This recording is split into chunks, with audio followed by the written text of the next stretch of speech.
Welcome in, everybody, to Fantasy Pros. This is the Fantasy Football Podcast. It is me, Joey P. Joe Pisapia. It's Monday, and you know what that means. It's time to hit the waiver wire like we do every single week. Another crazy week of football, some fun stuff going on in fantasy, some more injuries as well to the quarterback position. But don't fret, don't worry, because it's trick-or-treat season. We're going to find all the treats to put in your bag, and then you can go bring it home and argue with your parents about what you're allowed to have. Pat Fitzmaurice is here with me and DBro, Derek Brown, the king of bros. Gentlemen, there's been a lot of people to play quarterback this year in the NFL. I just figured off the top of your head, see if you can guess the number of quarterbacks that have taken a snap so far in 2023, and we are just about done with 8 weeks of the season. DBro, you want to take a shot at that number just off the top of your head? Taking a snap? Taking a snap at the quarterback position this year. Ooh, 62. Okay, Pat Fitzmaurice, would you like to go over or under that 62? I'm going to go under. I'm going to say 51. Price is right, me. His man's going to price is right. There you go. The survey says 65. 65. Oh my gosh, I hit the under?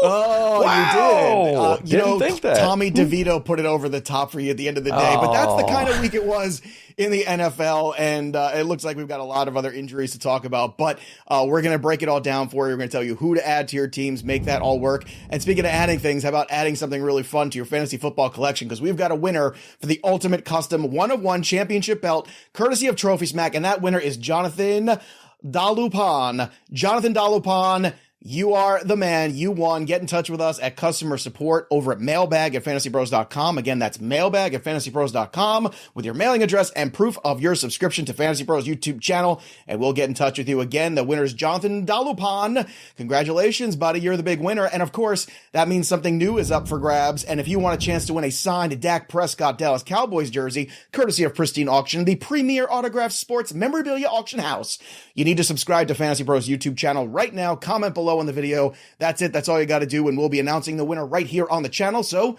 make sure to turn on those notifications so you know if you are the new big winner and whenever a new video comes out. And if you didn't win, you can still sign up at pristineauction.com. Use the link in that video description on YouTube and use that registration code FantasyPros to get $10 off your first order. Gentlemen, it's time for the sleeper waiver wire pickup of the week. A guy that was one of my favorite plays in DFS on the DFS show on the Betting Pros feed. He was cheap. He got all the targets. His name is Trey McBride, the pride of week 8. Rostered in just 28% of leagues for the Arizona Cardinals. Zach Ertz was out. Trey McBride, who had an illustrious college career. Let's be honest. Anybody who watched Trey McBride knew this was the real deal. He had been waiting in the wings here. Finally, he got his opportunity for the Arizona Cardinals. Just to recap, he saw 14 targets in this game. I love it. Caught 10 of them for 95 and a tutty. DBro, I know we had a lot of discussions about Trey McBride on Friday, you and I, and it was chalky and cheap. And it was delicious. It was a good way to start, I think, the Halloween season. I mean, look, Trey McBride crushed, man. So, I mean, honestly, let's just talk about it. He's going to be my top pickup of the week as well. Look at what he did, man. 37% target share. Like that is illustrious, no matter how much you slice that. But even before this week, the question we should be asking ourselves is, really? Zach Ertz was the reason this kid was not a full-time player the entire season? I mean, look at what he's been doing. Even before this week, he was top 10 in yak per reception, receiving grade, 3rd in yards per route run entering this week. So if you lost Darren Waller, you lost any of these other guys to injuries at tight end, Trey McBride is the guy to pick up, and he's a plug-and-play top 12 tight end. Maybe just not even injuries to guys like Darren Waller, but Pat, when we're talking about Kirk Cousins being down, now another downgrade at quarterback, right? What does that do to Hawkinson? We're not exactly sure how that's going to look going forward. Trey McBride in a few weeks is slated to get Kyler Murray back, most likely under center. Is this going to be the new look Arizona Cardinals with Emari Demercado and Trey McBride and Kyler Murray? Are we going to see something interesting here down the stretch? And is Trey McBride a part of their plans now for the rest of 2023? I think he is for sure, Joe. And yeah, we are seeing the return of Kyler Murray is like that's Pac-Man gobbling the power pill. And, like he's going to have super capabilities here when he's got the quarterback upgrade. So we like the skinny target tree there, too. it's Rondale Moore, who the Cardinals don't really throw to that much. He's more of a gadget guy. A few targets for Michael Wilson, some targets for Marquise Brown, and then Trey McBride has room to slot in here. And like the Cardinals' offense has been more functional than we would have expected in the season. Like both running game and passing game, although the passing game a little limited with Dobbs. It's going to take flight, I think, with Kyler Murray, since they do have that balance and can run the ball effectively. So I'm pretty excited here. I mean, McBride was the top tight end in the 2022 draft coming out of Colorado State. Right. We really liked him, and he just has not had the runway yet until now, and now he's got it, and we're clear for takeoff. Great kid, too. I remember those draft profiles on him. They were terrific. He's a really good kid, good family. You know, really, I'm rooting for Trey McBride. Go ahead, D. The Cardinals, don't they feel like the Desert Commanders? Like that this team that just stays in every single game? They are somehow plucky. You look away, you're like, holy crap, the Cardinals put up 30 points again this week? Like, how did that happen? But it keeps happening. I don't know. But look, I mean, honestly, my answer to that is coaching. So for all the jokes in the offseason about the change in head coach there, you know, if you see effort level at that level, typically it's built into the coaching level to get these guys to play with that sort of commitment every single snap. And then they don't quit in games. That's very important. All right, let's get to the running back position. And we're going to stay in Arizona for Emari Demercado. We kind of called it on the show last week. We all said, you know, it's too early to go dropping him. Don't think we want to do that yet. A lot of people did. We said if people, after spending a lot of money, got disappointed after 1 week to drop him, it was probably the wrong thing to do. In this week, 20 carries for 78 for him. He finishes RB 24 and half PPR. Fitz, he is rostered in 45% of leagues. So if you're looking for RB help with a lot of guys on bye coming up in week 9 here, is Demercado another guy that you feel good about plugging and playing and being useful, even potentially when Connor returns?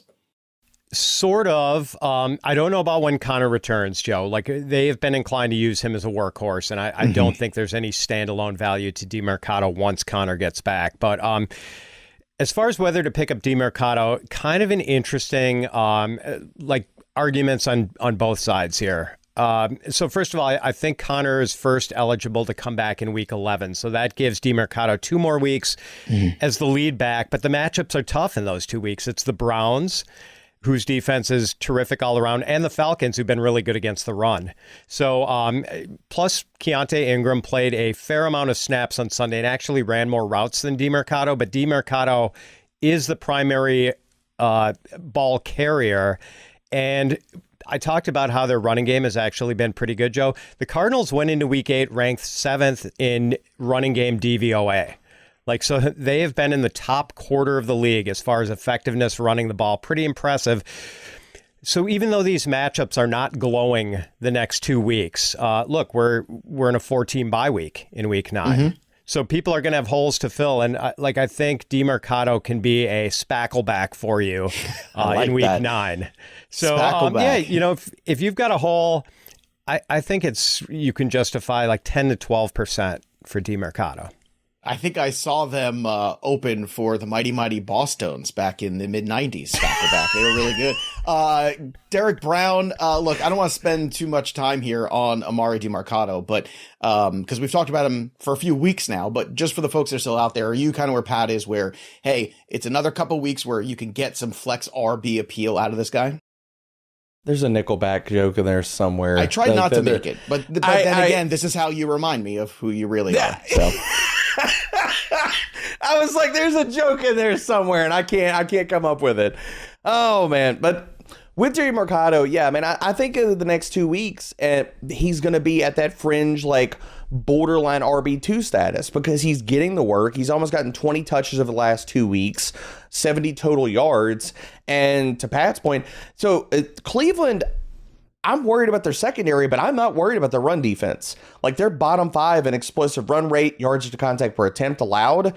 And what we talked about, like, Arizona's been running the ball extremely well. Like, their offensive line is top 5 in yards before contact per attempt. So I think that matchup is one where I'm probably still going to be ranking Demercado at like somewhere between RB 23 and RB 25 this week.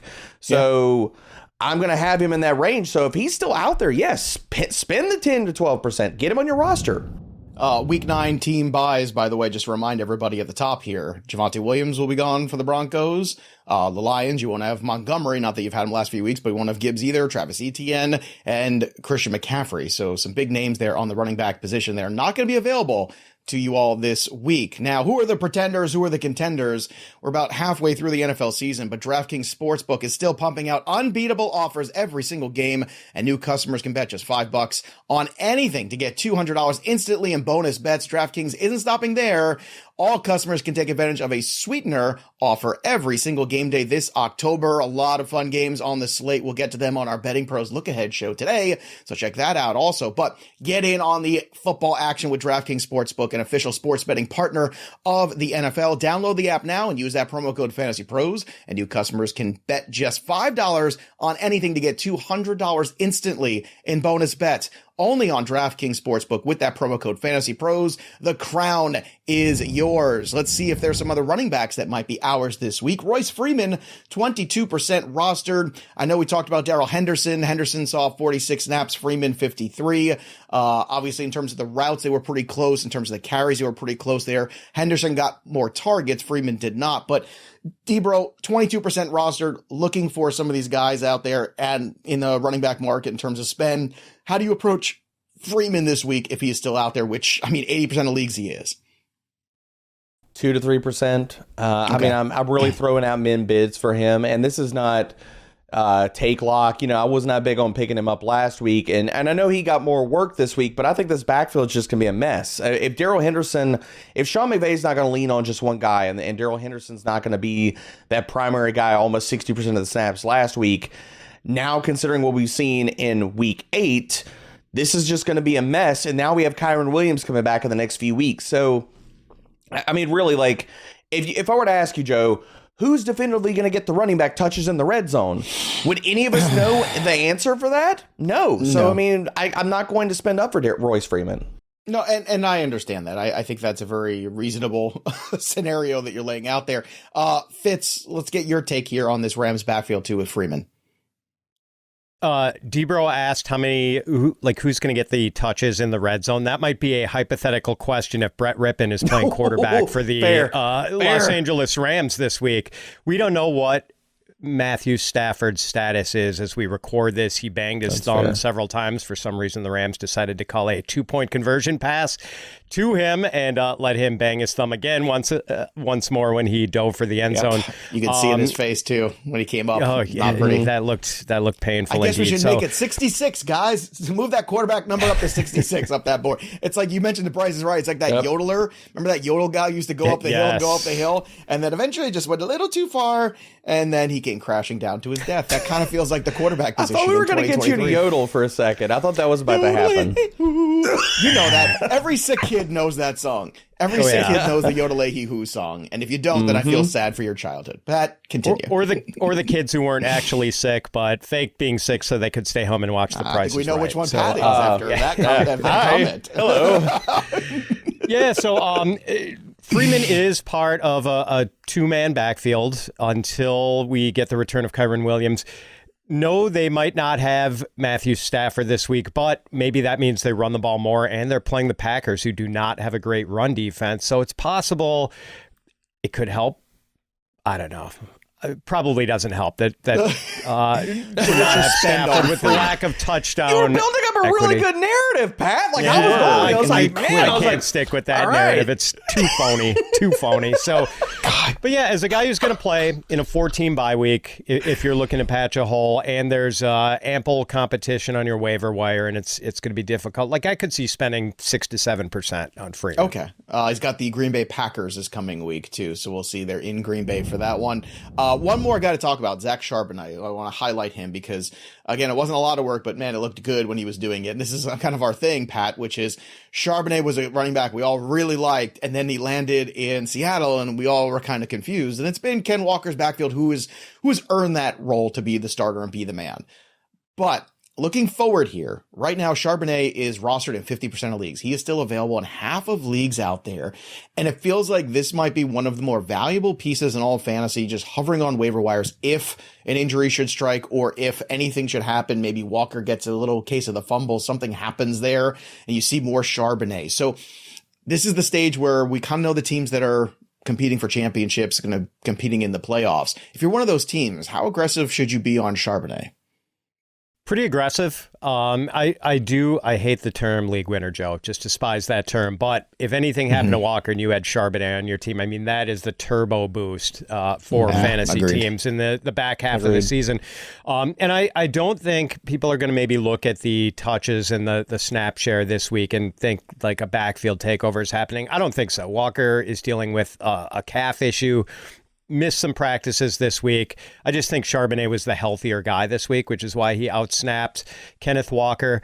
But man, we have seen like if Charbonnet operated as a lead back, he would be truly valuable. And I think there might be standalone value here because we know Pete Carroll is very meritocratic in the way he runs his backfield. Like if players prove themselves, he will give them snaps. And I think Zach Charbonnet has to be in his circle of trust at this point with as good as he's looked. So, maybe a little bit of standalone value now. Probably not a guy you'd feel super comfortable starting in the next week or two as long as Kenneth Walker's calf is okay and he's still playing.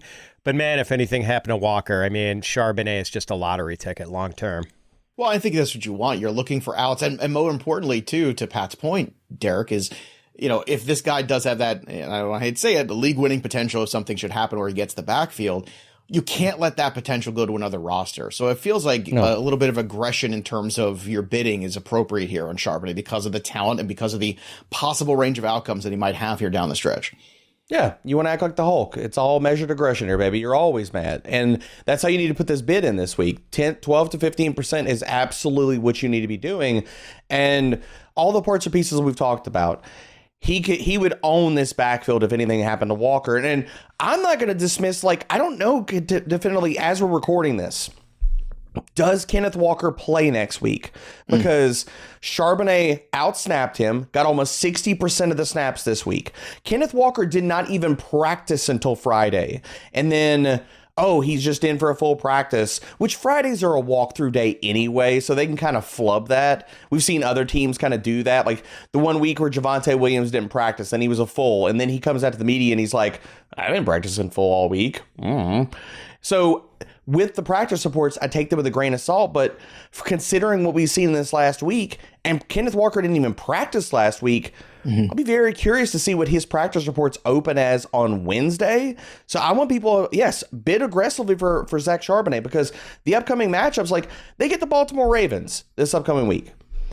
I understand people are scared of that secondary, but much like the Browns, you can run on Baltimore. So and then Washington, you can run on them. The Rams, same thing. The playoff schedule is tricky, though, because you've got Philly, Tennessee in that grouping here. But that's question for fair. You guys, too. So if you guys are in the 10% range for Demercado, we're going over that. We're more 12 to 15 for Charbonnet, correct? And everyone's kind of on board with that concept for the audience. Okay. Let's continue on here. Should you drop this guy here? Jaleel McGlaughlin, Jeff Wilson. Are these guys droppable? I still want to hold Wilson, Derek. What about you? I still want to hold Wilson. McLaughlin, I think his backup role is being used. Like Javonte Williams, they let him go for them too. Javonte has now gotten the Breece Hall treatment. We talked about this all week, Joe, like in the DFS show. They unleashed that man, so you can drop Jaleel. But yes, I want to hold on to El Jefe. I think that he is going to be the RB2 in that backfield, and we know what kind of value that holds. Pat, are you on board with that too? We're dropping McLaughlin and we're keeping or holding Jeff Wilson, who's on that bubble right now. Yep, McLaughlin looks good, just doesn't get enough touches. Wilson, I mean, look at the two guys ahead of him. A-Chain is A-Chain has gotten hurt twice, started the season hurt, is hurt now, and we know Raheem Mostert's injury history. So, yes, I agree. I want to hold on to Wilson, and I'm not as concerned about McLaughlin. Pat, let's take a look at some of these other guys floating around there real quick at running back. Devin Singletary got 23 snaps, 10 carries yesterday. Tajee Spears still around. Again, trade deadline looming, but they say they're not dealing Derrick Henry. Pierre Strong, Bigsby, Mitchell's on a bye, so I don't know if we want to be adding him this week. Regal Dowdle. Any of those names pop to you at all, Pat? Spears is another guy. I mean, I'd almost put him in the Charbonnet category, maybe just a tick below. Potential league winner if anything happens to Derrick Henry. And maybe they've told Derrick Henry they're not going to trade him. It wouldn't be the first time a team lied to a player. That's true. In which case, Spears obviously would gain immense value. So he's the most attractive of these potential guys. And like Singletary, I mean, that's going to be a shared backfield and not a prolific one. So not as excited about him. DBro, any of those other floating names out there at running back mean anything to you? Yeah, I mean, for me, I'll double down on Pat's point. Tajay Spears, if anything happened to Derrick Henry, would be a top 12, top 15 running back. He's top 5 in every efficiency metric I can find out there. So love him. I think he needs to be in that same conversation as Zach Charbonnet. The other names I'll mention here real fast, Tank Bigsby and Rico Dowdle. Travis Etienne did get banged up this last week. Now, I know he came back into the game, but we'll see what happens with the ankle issue. So if ETN would have left that game and not come back, we'd be talking about him in the same type of ilk, even though they do have a bye. But Rico Dowdle is a guy that I think, like, especially if you're in deeper leagues or you have the bench space, if anything were to happen to Tony Pollard, Rico Dowdle would get everything. So we're going to talk about all these valuable handcuffs. Dowdle honestly should sit at the top of that hill. All right, before we switch gears and talk about the wide receivers to add this week, don't forget that the best way to get tickets for any of the games that we're talking about is on Game Time, the official ticketing app of the FantasyPros Fantasy Football Podcast. Game Time is the only ticketing app that gives you peace of mind when you make a purchase, and they let you even view your view of the seat before you buy, so you know exactly what to expect when you arrive. Their all-in prices show you the total upfront. How refreshing is that? So you always know that you're getting a great deal on your tickets, and it takes no time at all. You can buy the tickets within seconds, 2 taps. That's all it takes. So take the guesswork out of buying tickets with Game Time. Download the Game Time app right now, create an account, and redeem that promo code FANTASYPROS for $20 off your first purchase. Terms apply. Again, create the account, redeem the code FANTASYPROS. That's FANTASYPROS, all one word, for $20 off, and download Game Time right now for last-minute tickets at the lowest prices, guaranteed. Let's talk about a wide receiver we guarantee every single week that we want to talk about, and we're still talking about him, and he is still 35% rostered. What do we have to do to get Rashid Shaheed on your roster, folks? I don't know what happened. Rashid Shaheed was on my roster. Unfortunately, he was in my starting lineup yesterday, which made me very, very upset, but again, I digress. At least I have him. At least I've got him, and I'm still going to win that matchup, so all is not lost. But what a game for Shaheed, too. 3 for 3. So, yeah, you get a lot of the targets, but he gets all the deep ones. 143 and a touchdown. He almost had a touchdown last week in that standalone game, too.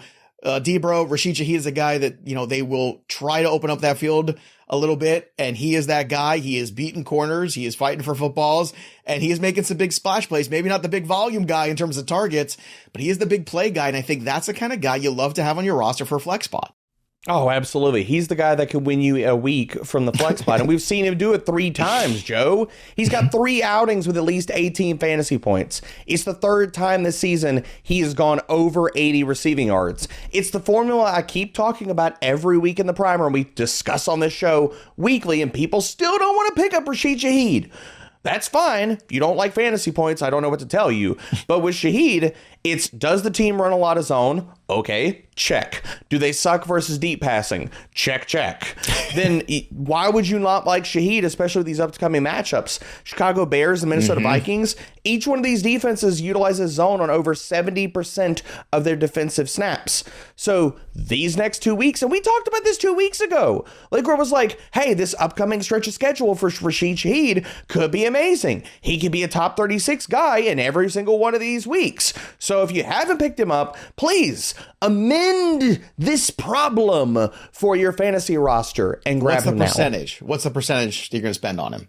I'm willing to go 6 to 8%. I think that people could say that that's aggressive, but I think it's appropriate considering what we've seen out of his production. If he comes down with the deep targets, he's probably going to help you win your week. Pat, how do you feel about Shaheed? I know it's a guy we've talked about, just like Demercado. I feel like we get here and we keep talking about these guys and they keep producing and they keep, just floating around waiver wires. What do you think here? I'm with DBro on 6 to 8%. I think he's by far the most attractive, widely available wide receiver. And Joe, just like a camel can go a long way on just a little bit of water, I think Rashid Shaheed is the camel of fantasy football because he doesn't need a lot of targets and you can still get a lot of mileage out of him. It's just, like the efficiency has been through the roof now. This is the second straight year of it. And not a lot of targets, and he's still making these big splash plays and earning our trust enough that he can be in our fantasy lineups every week, especially against these zone-heavy teams. Yeah, hopefully there's no turf toe because you don't want that as a camel. That's usually the worst thing you can have. All right, let's get to another receiver as well. The next one, it's a tough injury for a wide receiver. You never want them to have that. Let's get to another wide receiver. Jahan Dotson had a good day. He is rostered in 51% of leagues right now. I know he's a player that's been dropped quite a bit. Pat, when it comes to Jahan Dotson, should people be chasing what they saw last week? Because I know we had high expectations for him and then it didn't come to fruition, so we got frustrated. And we've seen it time and time again where fortunes can change. Is Dotson a changing fortune or something that's going to cost you money in the long term? A really good player, but I'm not ready to fully trust him. I think Terry McLaurin is the only guy who's going to get consistent targets in this offense. We've seen sort of bursts of Logan Thomas value. We know that Sam Howell is going to throw to his slot guys, whether it's Curtis Samuel or Jamison Crowder, as was the case yesterday. Antonio Gibson has games where he's catching some balls. So I just don't know if their production is going to be steady enough to warrant a significant fab expenditure or a roster spot. Derek, your thoughts on Dotson? I think he's absolute and total fool's gold. I don't want to spend a penny on him. Okay. His numbers have trended up barely, like ever so slightly against zone-heavy teams, and that's what Philly is, almost 70% zone. But he's disappeared, and it's been the Terry McLaurin show in as far as man coverage. And if you look at the upcoming matchups, they get the Patriots, who man coverage heavy. Then they get Seattle. Okay, they're zone. But then you get Giants and the Cowboys, who are also top 5 in man coverage rates. So I think this is a case of where I'm sorry if you didn't start Jahan Dotson. There was not a whole lot of reasons for you to have faith in him and plugging him into your lineup, but I'm not chasing that on the waiver wire this week. All right, are we chasing Jayden Reed, DBro, who led all pass catchers in week 8 for the Green Bay Packers? He caught 4 of the 6 targets that he had. Good enough for wide receiver 35. That's back-to-back weeks where he was wide receiver 24 and 35. So is Reed somebody that just 25% roster still has some use maybe going forward with at least a bench spot, if not a streaming start? Oh, definitely agree. 2 to 3% of your fab, I'm totally fine with getting Jayden Reed. And if you look at, he's had all of the high cholesterol usage, all of these wonderful targets that we want. He's top 20 in deep targets. He's 7th amongst wide receivers in red zone targets. And you look at the upcoming matchups, the Rams and the Chargers give up the 2nd and 4th most receiving yards to opposing slot wide receivers. So yeah, Jayden Reed has some flex value in the upcoming weeks. Pat, I know you're tough on a lot of the Green Bay Packers, but is Reed an asset here to fantasy teams down the stretch? I'm skeptical because it took a Christian Watson disappearance just for him to have low-level wide receiver 3 value. So okay. I'm a little more dubious about his outlook than DBro is. All right, let's go to some of the other guys, too. You want to drop Wan'Dale Robinson and Curtis Samuel? Are those guys drop-worthy for you right now, Pat? Wan'Dale, yes. I don't want any Giants receiver whatsoever. Samuel, I'd be willing to drop him if you have to add someone. If you have to, I get it. But I think he still has like low-level depth value. DBro, how about you? These 2 receivers, Wan'Dale Robinson, Curtis Samuel. Samuel had a nice little run there, but then it seems like it's a repeat of last year, right? Nice little run, and all of a sudden it starts to disappear again, and it never returns. Well, with Samuel, I was writing him up we were writing him up for the waiver wire column, and we were talking about these slot matchups that he had coming up. If you're picking him now or holding him, you're just chasing or you're hoping that comes back around. True. No, both of these guys, droppable. I'm fine with it. 2 guys out there in Detroit who are going to be on a bye this week. I don't know if you want to sneak them through waivers or just let them go. Josh Reynolds, Jamison Williams. D, you want to sneak these guys through or just let them stay out there? Oh, I totally want to sneak him through. I mean, look, Detroit coming up against the Chargers coming off the bye.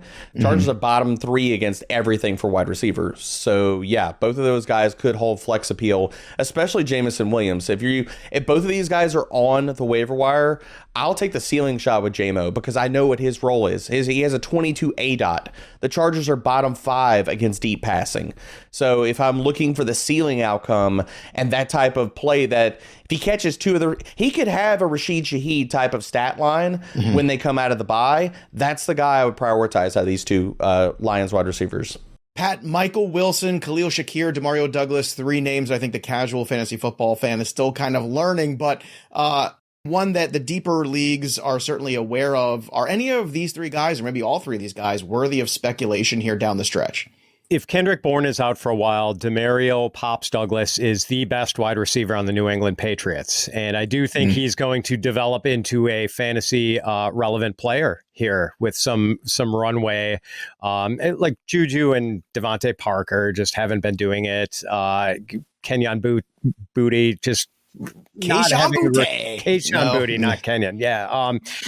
So no, there. Michael Wilson, same thing. Kyler Murray coming back, that enhances his outlook, and he's good. Like he's an actual very good rookie, like Puka Nacua, not to the same extent, sort of a late round gem in this year's rookie class. And as much of a truther for Khalil Shakir as I am, I just worry. I think his enhanced usage in week 8 was largely because the Bills were down to 1 tight end, just Dalton Kincaid. And I think when they they're going to be without Dawson Knox for a while, but I do wonder if, is it Quentin Morris? Is that the other tight end? Like when he comes back, I wonder. We do have news that just came through on my playbook. I've got it right here, right on the app. This is why you download the app, people. Kendrick Bourne suffered a torn ACL injury. He is done for the season. So kind of perfect timing for this conversation. Terrible timing for Kendrick Bourne. Pat, all at once, you excited me and depressed me when you said that Pop Douglas could be the best wide receiver for the New England Patriots. So now does that calculus change a little bit more for you even? Yeah, no, I think he moves up more into the Rashid Shaheed class. Like it's now those guys are 1-2 on the week at wide receiver. All right, let's get to the streaming guys for the week. Before we do, if you need new tires for your car, Discount Tire is your go-to. They have exceptional service and you get 30% shorter average wait time when you buy and book online at discounttire.com. They have this really cool feature too called Treadwell, which is an online tire buying guide that gives you transparency on tire performance as well as personalized recommendations based on your location and driving habits. So Discount Tire is also the largest independent tire retailer in the country, so it has the biggest selection of tires and wheels. And here's a pro tip from the experts at Discount Tire. You can prevent wear and boost gas mileage by keeping your tires properly inflated. Tire pressure supports the weight of your vehicle, and it's important to check for safety. So if it's been over a month since you last checked your tire pressure, stop by one of their local stores for a free tire safety and air pressure check. Discount Tire. Let's get you ready for the road and let's get you taken care of. Let's get some of these streamers taken care of as well. DBro, let's start with you at the quarterback position. Who do you want to stream in week 9? Keep talking about him. Keep bringing up his name. People can laugh about it, but he's putting up the production. Derek Carr, baby. He's going to go with the Chicago Bears this week. He's only rostered in 36% of leagues. Over the last 3 weeks, people, Derek Carr has been the QB 12 in fantasy points per game. Now going against Chicago, 5th most fantasy points per game, 2nd most passing touchdowns allowed to quarterbacks. Yeah, Derek Carr. Pick up him and Rashid Shaheed. You need players to sit there and go with your lineup. That's true. With bye weeks, that stack could bring home the bacon this week. Fitz, who's bringing home the bacon at QB for you this week? Gardner Minshew versus the Carolina Panthers. He's been a little up and down. Let's hope this isn't an up week. The Panthers are 18th in DVOA against the pass and have been dealing with some injuries in the secondary. I thought the Texans were going to take advantage in week 8. They really didn't, but maybe we'll see the Colts cash in on the Panthers' struggles against the pass. All right, I know tight end is a little loaded because our streamer of the week was Trey McBride. Pat, is there somebody else for you that besides Trey McBride that might be streamable this week at tight end? The open-ended straight flush draw, Joe. I'm going back to the Taysom Hill well, and I keep recommending him. And over the last 3 games, Taysom Hill has had 83 rushing yards, 113 receiving yards, 48 passing yards, and 3 touchdown runs. So many different ways this guy returns value. I keep playing this open-ended straight flush draw, Joe, and I'm making straights and flushes. So let's keep going. You look like Phil Ivey of fantasy football. He is tight end 9, tight end 5, and tight end 1 the last 3 weeks, folks, if you're keeping score at home. And he is just 42% rostered over on Sleeper right now. I don't know what people are thinking about. DBro, I know you're in on Trey McBride, so I don't want to waste too much time. We already talked about him. Let's skip ahead to the defenses of the week. Who do you want to stream this week on the D?